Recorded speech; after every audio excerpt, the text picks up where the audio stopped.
Good morning. I suppose we're all awake now. I didn't realize it was going to be quite that loud. My name is Heather Viron. She, her pronouns.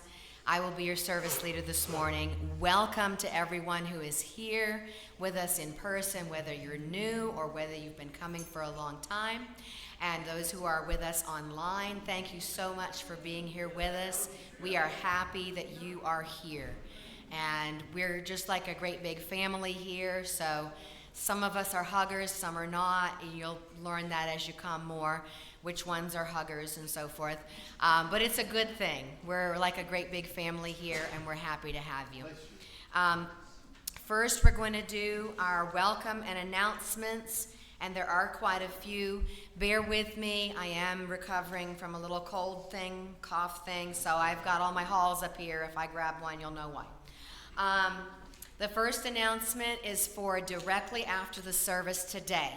Please help us arrange the chairs for our water communion in gathering next Sunday, immediately after today's service. We're going to arrange it to an open horseshoe. So this way is how the things will go. Please leave room between rows for walking space. So that'll be right after the service, right away, before even coffee and snacks, because we have things going on at 11:30 in here. So at 11:30, absolutely. Someone is so excited to come to our church, and they have a Jetta, and it is running in the parking lot. So someone might want to take care of their car. Everybody's looking around to see who jumps up. Okay, so at 11:30 today, after you've grabbed some coffee and snacks are always after the service. If you go out the sanctuary to your right and around the corner, and then it will be on your left over there. But at 11:30, second hour today is going to be What Do We Do Now? Meet in the sanctuary after Sunday service. In these troubled and distressing times, many people and organizations have come up with practical ways to counter what is being called a rise of fascism, along with a breakdown of law and common decency. We will discuss some options for folks to engage productively to make a difference. So that's today in the sanctuary at 11:30. Also at 11:30, for those of you who are newcomers, there's going to be a newcomer orientation today after the service, and that's going to be held in the teen room. So if you go around like you're going to coffee and snacks, but you just go to the next room down on your left, that's the teen room. If you are a recent member or friend of UUCP or a visitor who is interested in learning more about our church and what it means to get more involved, please attend starting around 11:30 in the teen room on the hallway, so just after the coffee and snacks room, and see Lauren with any questions. She's right over there. Okay? So that's today, and that's very informative. I attended that when I was a newcomer. All right. Tomorrow, there is an organized protest. You may have seen these signs around. It's being organized by 5051. It's called Workers Over Billionaires, the protest tomorrow. And it's going to be at Seville Square from 9 a.m. to 12 p.m. It's a protest and rally. Laura tells me there's going to be musicians, speakers too, and speakers, and dancers. Okay, so it's going to be a big event, and you're welcome to come out and help protest the Workers Over Billionaires with all that's been going on lately. And we have a table. That's what I'm forgetting to say. Okay, and we have a table if anybody would like to help with that. See Paula, Montgomery, and she's got her hand up over here. She's going to be manning that table, and she could use some help, so she's not the only one at that table. But that will be a really neat opportunity. If we can't stand, should we bring chairs? Absolutely. I would definitely bring a chair. Definitely bring a chair if you need to sit down, because I don't think there'll be a place to sit otherwise. So yes, bring a chair. Okay, and let's see. And then this is an ongoing thing. It's the Speak Truth to Power campaign at public forums. Will you speak out now? Join the Speak Truth to Power campaign being organized by 5051 Pensacola, Florida. Use your passion and oratory skills to speak for up to 3 minutes at local government meetings during the public forums. The public forum opportunities are at the beginning of meetings of Escambia County Commission meetings, Pensacola City Council meetings, Escambia School Board meetings, and other public meetings. Come a little early to sign up to speak at the public forums. So I see the next one that's coming up is going to be September 4th, but there's a paper about this out in the lobby that gives you more information and more details so you can see which one might fit your schedule so that you can plan if you want to go ahead and speak truth to power. That's a great opportunity. I think that's all of the announcements. Are there any announcements out there that I may have missed? Okay, we're going to continue on. Next will be our chalice lighting and our opening words. So Nancy's going to help me with the chalice lighting. And our opening words are number 453 in the hymnal if you want to follow along in there. Number 453, that's towards the back.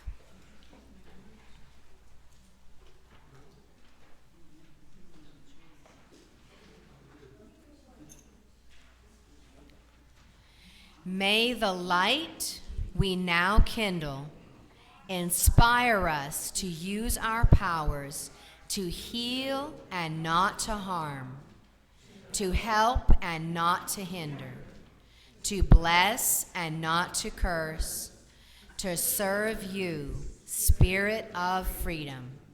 And that's from Passover Haggadah. Thank you. Now we're going to see, this is a rather new UU video, and it is a great representation of what it means to be a Unitarian Universalist. And after we watch it, I would like us all to say, it's a great day to be a Unitarian Universalist. So let's watch it, then we all say that. Okay, here we go. Okay. We are Unitarian Universalists. We are people of many paths who are brave, curious, and compassionate thinkers and doers. Every day, people are inundated with information, overwhelmed by demands, and pulled by a culture that seeks to divide us from the web of life. Unitarian Universalism reconnects, bringing people together with meaning and inspiration. We are a house without walls, a congregation without spiritual limits, and a movement that calls you to put more faith in yourself, your community, and your beliefs. We are a faith that honors your mind, your heart, your journey. Simply put, we are a guided path towards a better you and a better world. Grounded in hundreds of years of thoughtful religious communities, we are people of many generations, ethnicities, genders and sexualities, and spiritual backgrounds. People engaged in making the world a better place. People focusing on what really matters: love, justice, integrity, and hope. Unitarian Universalists have different beliefs, but shared values. We are Unitarian Universalists, and at the same time, we may also be agnostic, Buddhist, Christian, Hindu, humanist, Jewish, Muslim, pagan, atheist, believers in God, and those who let the great mystery be. The diversity of beliefs you'll find in a Unitarian Universalist community is one of our strengths. We're always learning how to see the world from a different perspective. What unites us are our core principles that uphold 7 real-world values: believing in the worthiness of every person, showing compassion and fairness, accepting others for who they are, growing through a personal search for truth, leading with democratic spirit, working for justice, and understanding that everything is interconnected. 7 days a week, Unitarian Universalists live these principles by doing. When we gather, we worship, reflect, and remind ourselves what matters most in life. Whatever our age, we learn to live with more wisdom, more awareness, more gratitude, and more soul. We show our values by showing up to answer the call for social justice. We have a track record of standing on the side of love for civil rights, LGBTQ equality, immigration reform, environmental sustainability, reproductive justice, racial justice, and more. Find what it means to live your deepest values out loud. Join us on this extraordinary adventure of faith.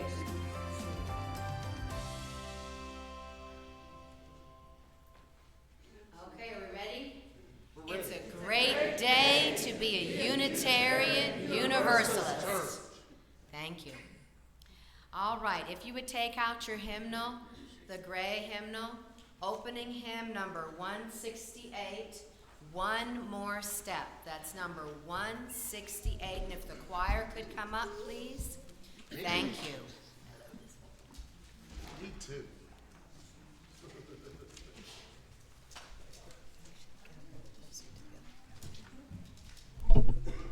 It's a small choir today, so sing out. And please stand if you're willing and able.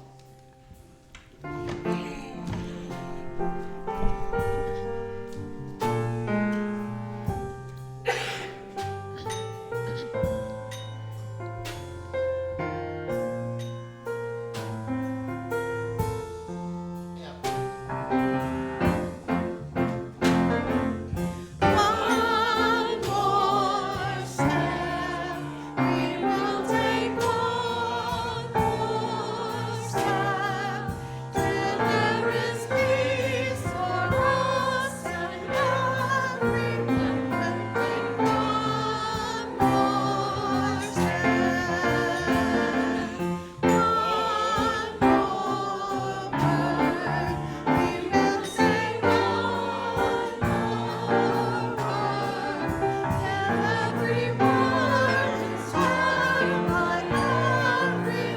We'll say one more word, one more prayer. We will say one more prayer, till every prayer is shared by everyone. We'll say one more prayer, one more song. We will sing one more song, till every song is sung by everyone. We'll sing one more song. Please stay standing for our UUCP covenant. Love is the spirit of this church, and service its law. This is our covenant, to dwell together in peace, to seek the truth in love, and to help one another. Thank you. You may be seated.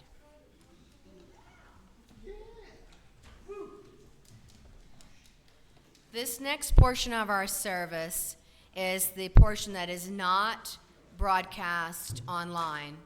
It is our joys and sorrows, and it gives us as a church family to share what's going on in our lives, what joy we've had this week, what sorrow we've had this week, and to share it with our community.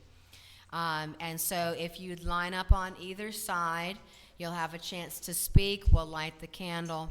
and you can share with the community.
And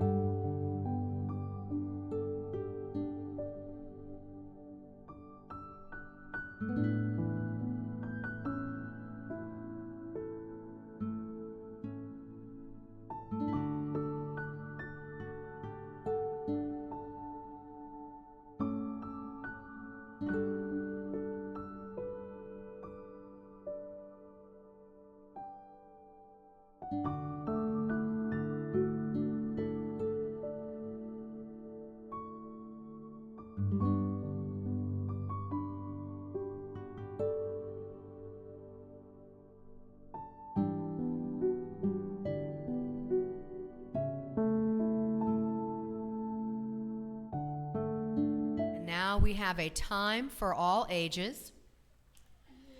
And I'm going to ask that you use your imagination to make the pictures in your head as I read this book that I got from my local library.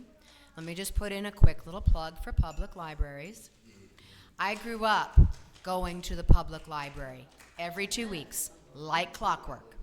Goodness knows my family didn't have enough money to go to the bookstore and buy books all the time. So I was taken to the public library, and I always loved it because there were so many books, and I could read any of them. I could just look and find and get any book I wanted for 2 weeks. And so I loved it, and I read so many books that way. So this one I found at my local library, and I think it fits with today's service. It is called Click, Clack, Moo, Cows That Type by Doreen Cronin, pictures by Betsy Lewin. Yeah. So I'm going to read, and you just kind of think about what this might look like in your mind. So here's a farm, there's a barn, there's a farmer. His name is Farmer Brown. Farmer Brown has a problem. His cows like to type, like on a typewriter. All day long he hears click, clack, moo, click, clack, moo, clickety, clack, moo. You get the idea. He's like, what's going on? At first he couldn't believe his ears. Cows that type? Impossible.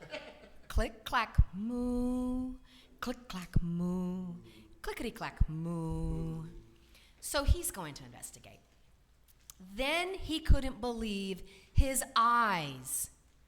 He came across this sign posted on the barn wall. It says, "Dear Farmer Brown, the barn is very cold at night.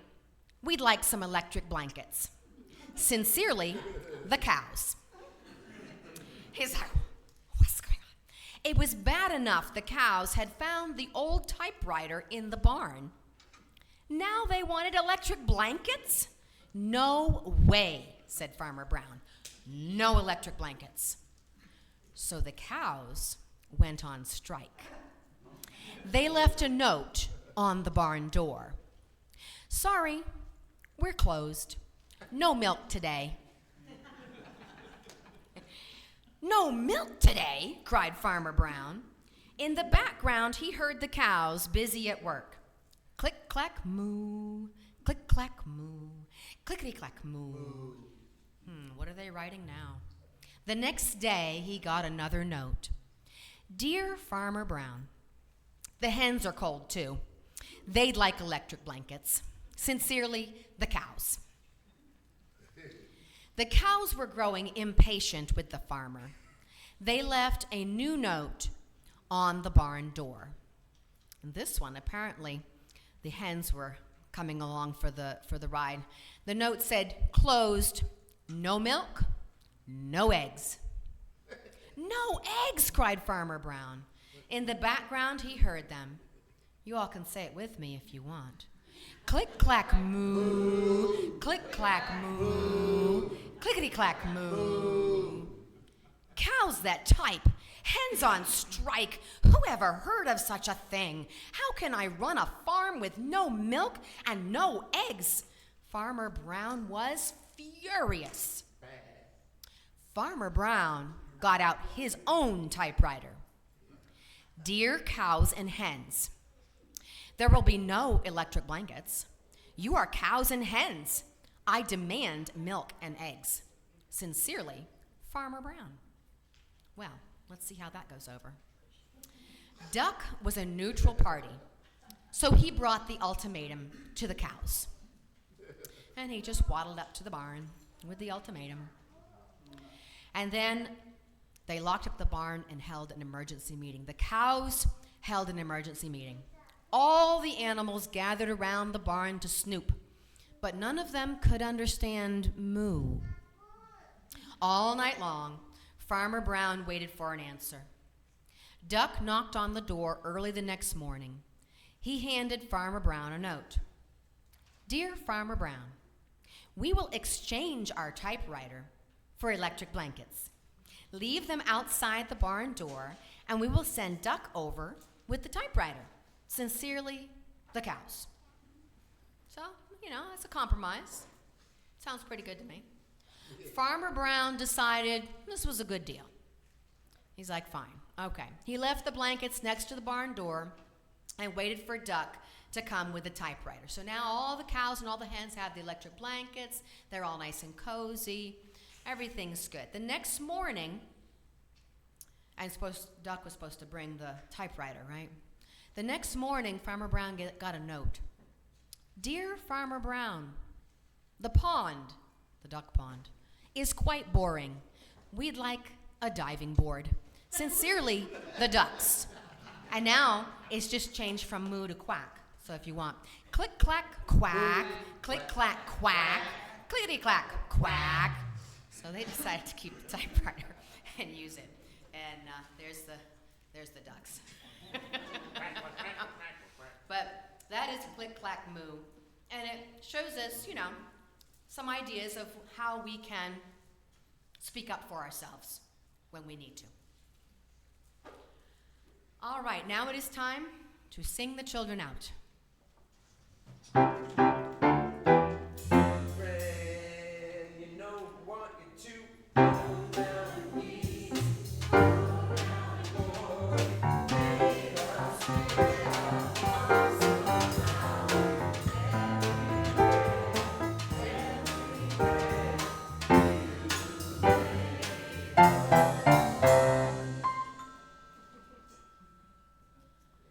Okay, at this time, we're going to hear from our own Paula Montgomery.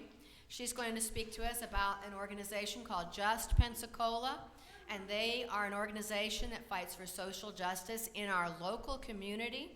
And our offering today is going to be in benefit to Just Pensacola.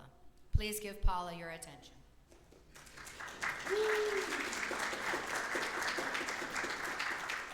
Attention, you don't have to clap. Okay, at a congregational meeting several years ago, we all voted to become founding members of Just Pensacola, both as individuals and as a congregation. And so, what is this thing we voted on?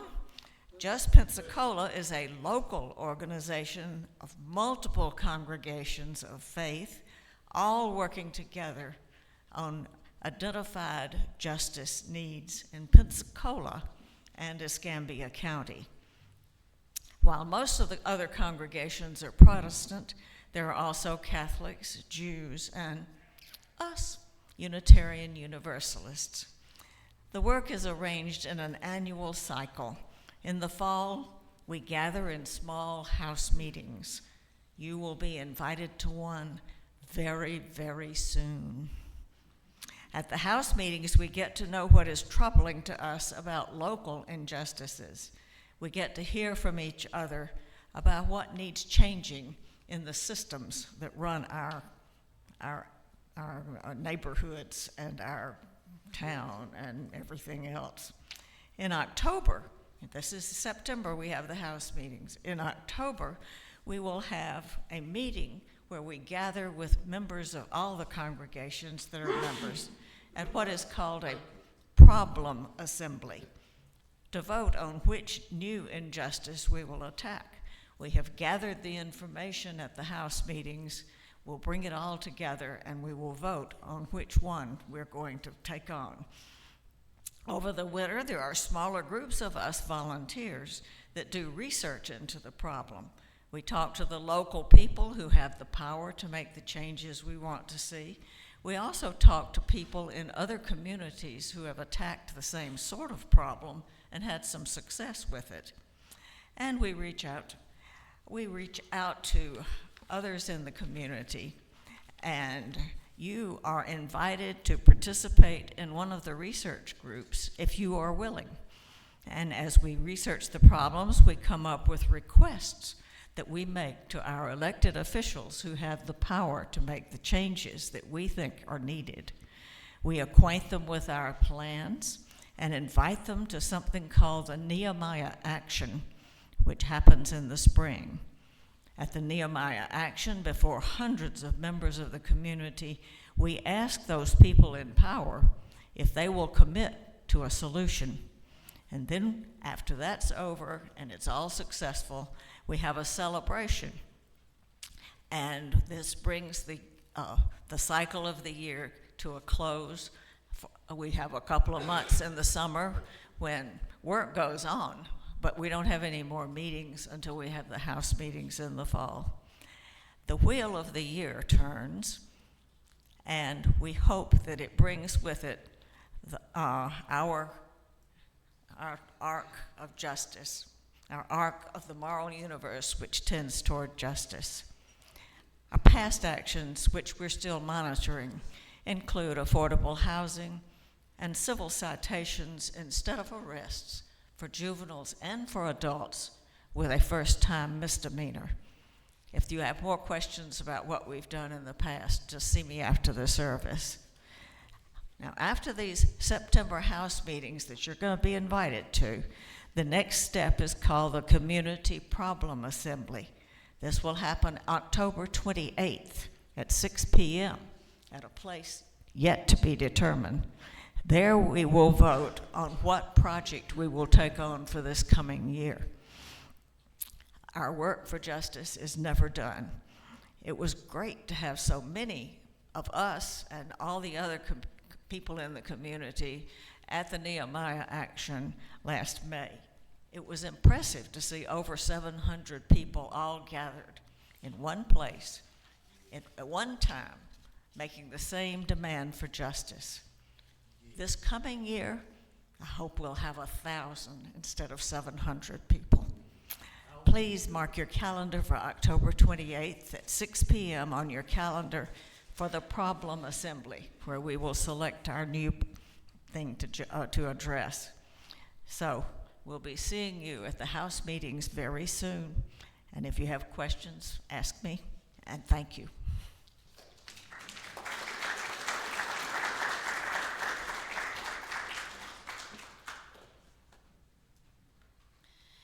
Okay, and now it is time for the fifth Sunday Pass the Plate offering to benefit Just Pensacola.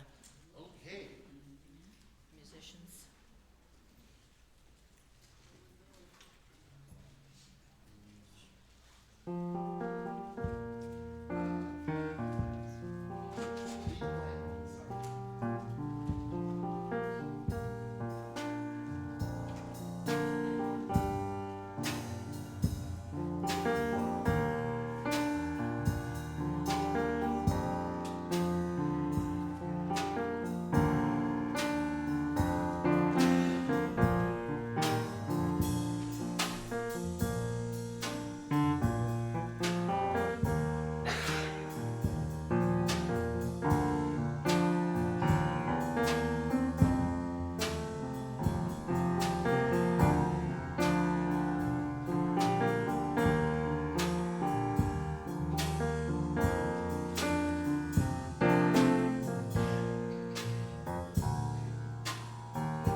Thank you for that lovely offertory, musicians. We appreciate it. Okay, now if you would take your blue songbook, Singing the Journey, we're going to sing number 1014. And it says Standing on the Side of Love in your book, but it's Answering the Call of Love is how we're going to sing it. So just replace those words in your mind, Answering the Call of Love. And please stand if you're willing and able, and the choir will lead us.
Thank you. You may be seated. And thank you, choir. And musicians. And musicians, yes. All right, today's speaker is one of our own, Nancy Hagman. She has a master's in education, guidance and counseling. She's a licensed mental health certified supervisor, seasoned mental health professional with over 35 years of experience, including extensive work in trauma recovery. Over the past 5 years, she has immersed herself in Clifton Strengths Assessment training, integrating it as a powerful foundation for healing and personal growth in her work with adults navigating trauma.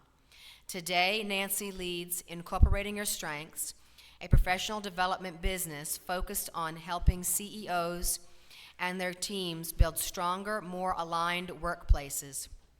Through her signature 8-hour workshop, she guides organizations in identifying and activating individual and collective strengths using the Clifton Strengths framework to improve communication, collaboration, and performance. Nancy lives in Pensacola with her partner. She is a proud mother of 2 adult daughters and a joyful grandmother to 5 grandchildren. Please welcome Nancy Hagman.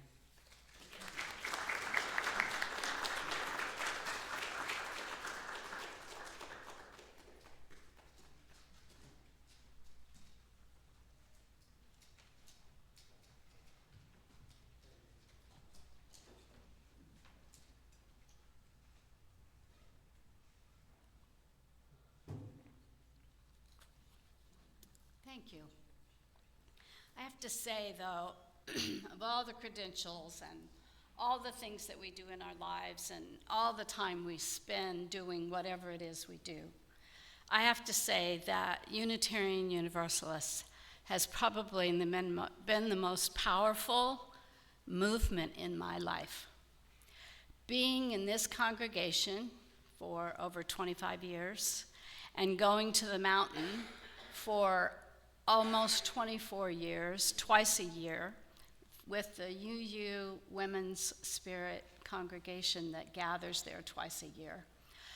The impact that it has made on me personally, one of the things that probably stands out the most is being with a congregation and being on the mountain with a group of women and allowing yourself to risk any and everything about yourself in a congregation or group that accepts you no matter what goofy stuff you ever do. One time I was the host of what we call cabaret, and I dressed up and put a shoe on my head, and we had a great time. And pictures ended up on the internet, which is not typical of our organization. And Rose and I decided to have a foreign exchange student come. You know what happened. She came, she enjoyed the time, and she brought out, she said, "What about this picture on the internet?" And of course I said, "What picture?" And she said, "This one." And of course, it was the picture of me with a shoe across the top of my head, being in cabaret and being out there more than I realized I would ever be out there. But the part of me came out much more in that safe environment, and I continue to find that with UUs and the UU congregation here. It's probably one of the most joyful, growing experiences that I've had. Now I would like to speak to our UUA organization. There is an organization that actually tries to hurt us. It's like herd us. Not hurt us, yes, herd us. And that's a challenge in any community when you're trying to move people along. But they actually have a gathering once a year. It's called our General Assembly. It now, due to COVID, is every other year. Once it's online and once it's in person. Rose and I had an opportunity several years ago to go and be a delegate at that event in St. Louis. And it was absolutely fantastic to be among that many UUs, and I happened to have the opportunity to listen to Mary Oliver read her poem to us. Sometimes there are just gifts that come along, and we don't know when they're going to show up. So this organization, in this year's presentation, voted on what's called actions of immediate witness. There were 3 actions that were voted in by more than 98% of the delegates, and they are: I'll read all 3 of them first, and then we'll talk about each one. Faithful defiance of authoritarianism. Say that with me. Authoritarianism. You try it fast, right? Funding global LGBTQ plus freedom. Reaffirming that all people have inherent worth and dignity. And they say inalienable rights. So we'll start with faithful defiance of You got it. Thank you. It's great to have a group. It's great to have a group that know what they're doing. I call that multiple brains working together.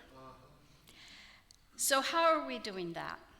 We provide relevant and timely Sunday services, represent the UU perspective on the danger of, try this one, authoritarian tribalism, and the necessity of defying Thank you. We have invited specific speakers to address this topic, and we develop services to explore various ones. You can remember a few of the current ones. One of them, we actually had a speaker on fascism, and we also had a speaker regarding the whistleblower organization. We also have a justice committee. Paula is in charge of that, along with Scott Satterwhite. He says he's behind the scenes. I'm not sure. I think he said everything. She is offering today the What Now? Our second hour discussions are addressed to cover our resistance and our ability to be defiant. We share in our announcements all kinds of things, as we did today with 50501 being tomorrow. We also are on with newsletters. We are on YouTube. We use our website and our Facebook page. And that's thanks to our communications team, which also includes Lauren Satterwhite. Lauren Anzaldo. Yes. We offer you an opportunity to know about what's going on in the community. We attended the No Kings protest, and of course there'll be a protest tomorrow, all nonviolent. We promote democratic action in our congregation, specifically with Just Pensacola. And every year when it comes around in October to be a part of Just Pensacola, I'm like, again, we just did this. And I'm reminded again and again that justice isn't done, and neither are we until it is. And so we have to keep pursuing the justice.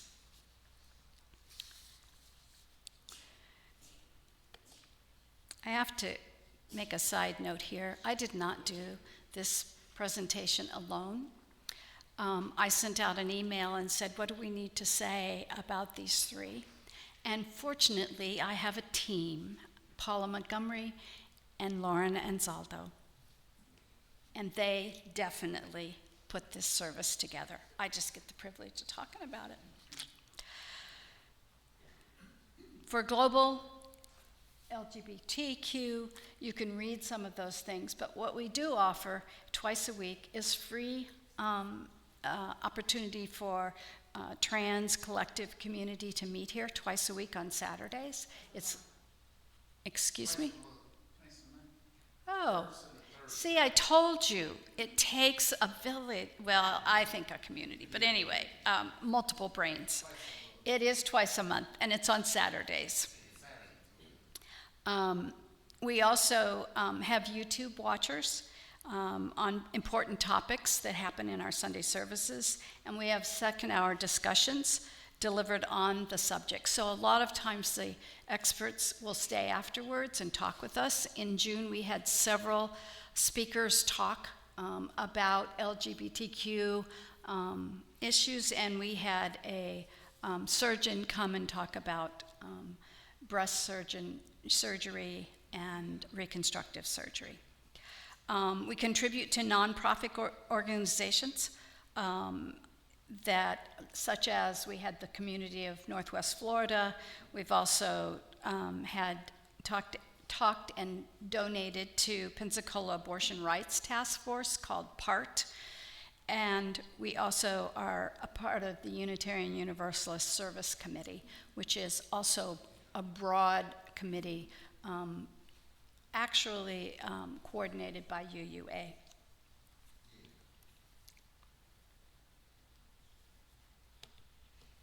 Reaffirmation that all people have inherent worth and inalienable rights.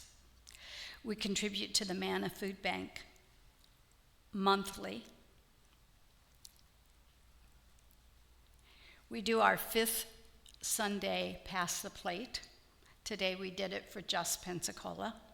We have also done it for the community Northwest Florida and the PART task force, as well as the homeless with the Alfred Washburn Center, and we had him as a speaker as well. We've also volunteered and had Valerie's House and representatives from the Gulf Coast Kids House speak to us, and they have been recipients of our Fifth Sundays. Pass the Place, Fifth Sunday. Wow. I think this is a drink. This is a drink to us, okay? We're busy people. If you're new, you can join something because we got an opportunity for you, and it is wonderful to be a part. We also, and I realign with Just Pensacola. Paula explained that more in detail, but it's kind of amazing that we've been a part of it for 4 years.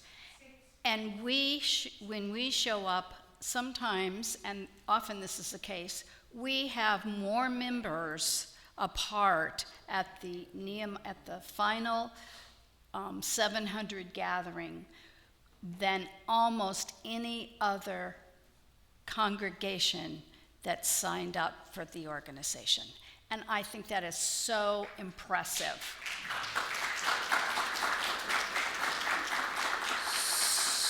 So if you do nothing but show up at the end, a lot of times it is just our presence that makes a difference. And I think it's pretty impressive that our congregation runs between 60 and 100 people, and we can have as many as 50 of them show up for that event. When you compare that to congregations that are huge congregations, and they don't have 50 people show up. Impressive. And I was reminded, thank you to Click Clack Moo, of how many times we have gone and shown up at the school board meetings in trying to retain our books in the libraries of our schools. Again and again and again we show up. And when you show up, you look around and you will always see anywhere from 5 to 10 UUs. We've also had a woman who is a lifelong learner and involved with the books, trying to retain them, sending out emails every month, and she has spoken with us also about how to get involved and help.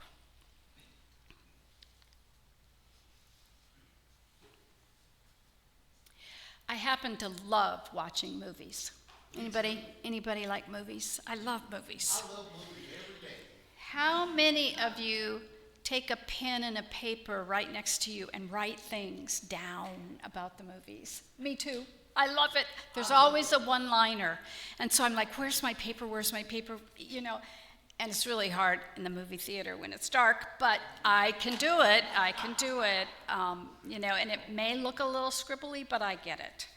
And I also like it being on Netflix because I can back it up, and then I can do it again, make sure I get it exactly right? So I was watching a movie recently, and it was probably a low-price movie. I don't care. It didn't matter. It entertained me.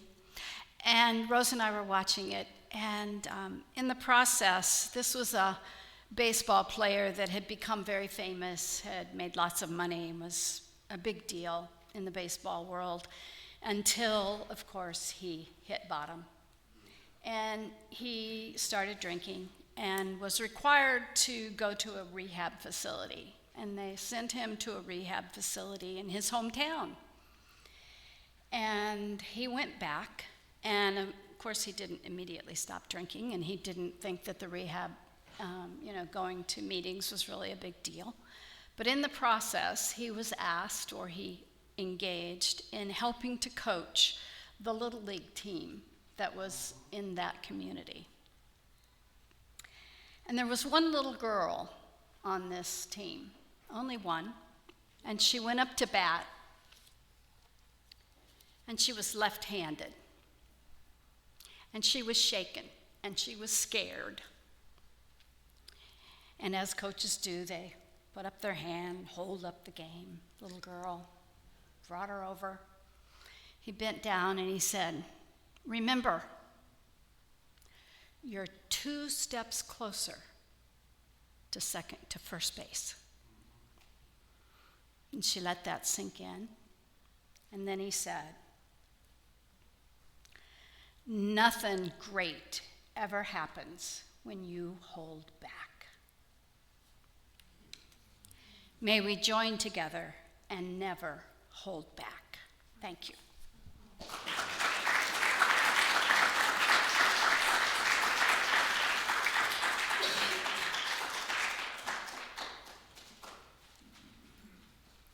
Thank you, Nancy. And now if the choir will come up, we're going to sing the final hymn, Sacred Song by Peter Mayer. The words will be up on the screen. You may stand if you are willing and able.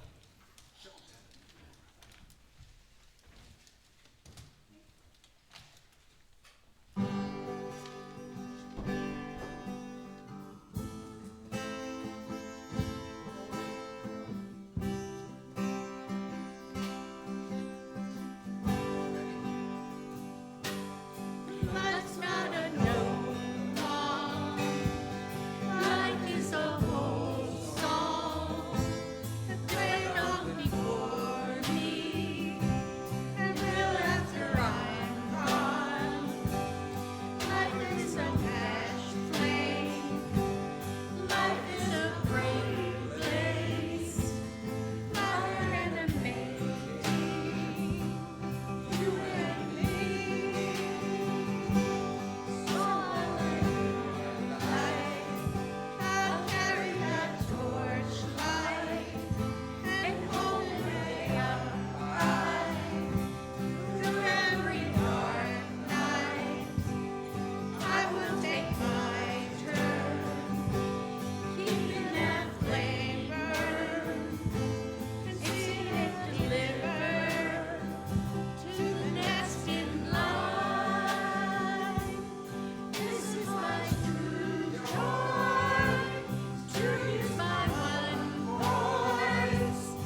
Thank you, everyone. If you'll take your gray hymnal, the closing words are number 461, and this is going to be a responsive reading.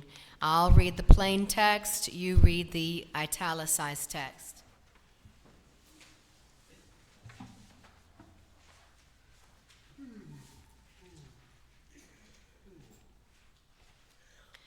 Nothing worth doing is completed in our lifetime. Nothing true or beautiful or good makes complete sense in any immediate context of history. Therefore, we are saved by faith. Nothing we do, however virtuous, can be accomplished alone. No virtuous act is quite as virtuous from the standpoint of our friend or foe as from our own. Therefore, we are saved by the final form of love, which is forgiveness. And this is by Reinhold Niebuhr. Thank you all. And we'll have a postlude. And I want you to remember, it's a great day to be a Unitarian Universalist. Go in peace.